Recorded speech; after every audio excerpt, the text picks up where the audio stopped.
All right, so here let's continue, and we're going to talk about existence and uniqueness. All right, and the questions that arise are going to be, do we have a solution, right? How many of these solutions exist? Okay. If so, is it unique? So is that the only function that goes with those initial conditions? So for existence, right? Think of the couple questions that you could see. Does this differential, right, have a function with it or a solution like you would hear in the book? And do any of these solutions pass through this initial condition? So basically what we did earlier, okay, on the other one, is this had existence because we came up with a solution, okay? Now, is it unique? For these conditions here that were given to us, okay, for those conditions that were given to us, is that unique to those conditions? Okay, think of it that way. All right, so for uniqueness, okay, how do we know there's only one solution that passes through that initial value? Could there be more? Okay, now if you're thinking of, I would go back up to this equation, right? If you're thinking of this function itself, because, sine and cosine repeats, this is probably not unique, because you could probably find another set of initial values that are going to give us the same thing. Because think about, pi over 2, right? If you add 2 pi to it, it's going to give us our same values that we had in this this problem as well. So this would not be unique, because you're going to continue to get no matter what initial values that you have, okay? So a way you can figure this out is if you have a rectangle and you're kind of like zooming in on the rectangle, you could see where that unique solution gets more and more specific, okay? And what I mean by that is that you'll have your initial value that is given, that x sub 0, y sub 0, and it's the only point within that rectangle that's going to give you a specific solution. So what do I mean by that, and how do we check that? Okay, so if we go, let's pick a differential, and it's a nice easy rule that we could always use, and it has to do with our partial. Okay, so if you were given some function, and we could find the partial derivative with respect to y, and if those are continuous,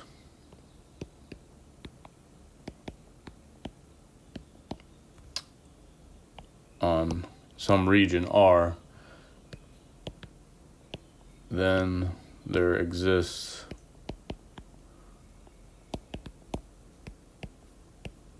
some interval.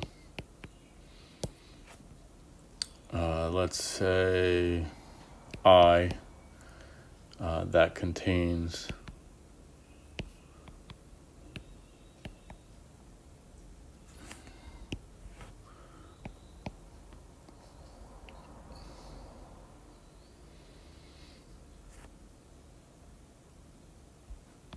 a function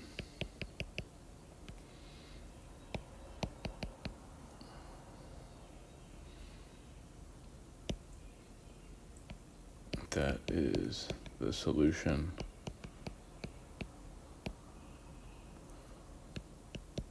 of the IVP. Okay. So again, definitions are a little confusing here. If this happens and is continuous on this region, then there exists some interval I that contains a function y of x that is a solution to that initial value problem. Okay, so if we look at our function here, right? So let's say, right, we have a differential dy over dx equal to x times y to the half, okay? And if you look at this, they're saying that this possesses at least two solutions who passes through 0, 0.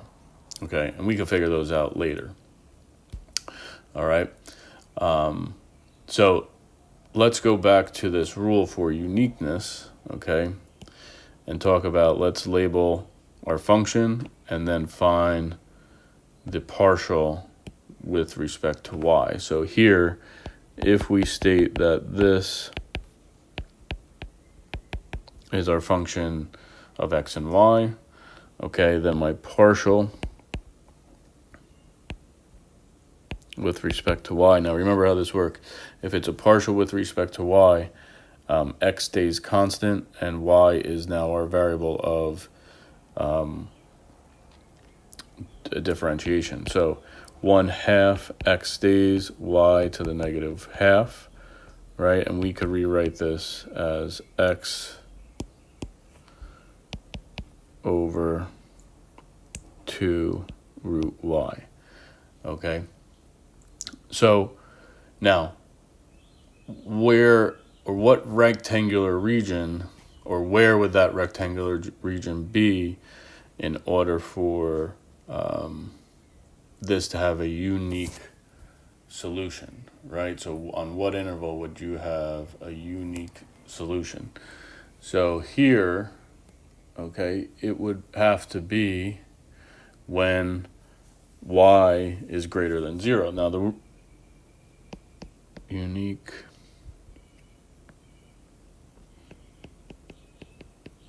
solution in any rectangle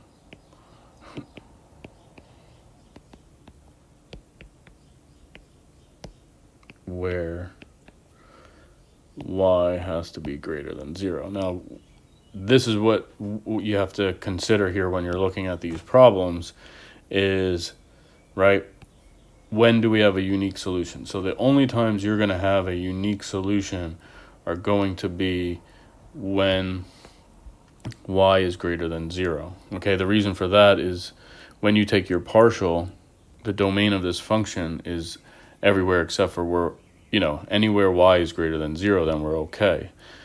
If y was 0 or less, we do not have a unique solution. Okay.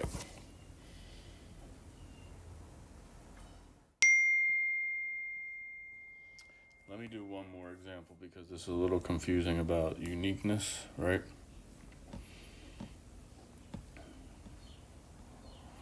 Okay, so let's say we consider the following differential.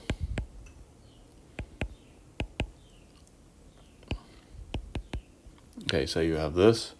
So let f of xy equal to that differential, and I want to do the partial with respect to y. Okay, so remember how we do that. Again, you're going to need chain rule, and x is constant, so it's going to look like this, where it's 1/2 xy to the negative half times, now your derivative of the inside is just going to be x. So this looks like x over 2 square root of xy. So now, what I'm really doing here is, what is the domain of my partial? And that's where I could see where this rectangular region that we could use. So think about what happens if x is greater than 0 and y is greater than 0. That would be okay, right? Because that wouldn't give me a negative inside or a 0 inside that square root, right? And because it's in the denominator, we don't want 0 domain, okay? Or, right, x is less than 0 and y is less than 0. So the way you would want to write this is, right, there is a unique solution in any rectangle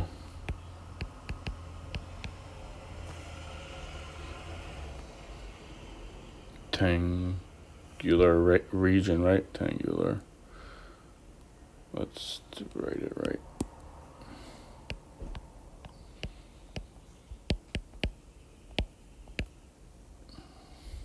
Where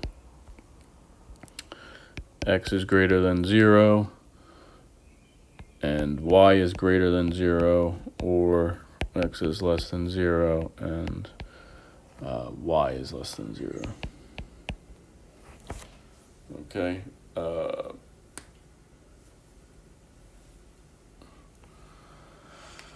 Okay.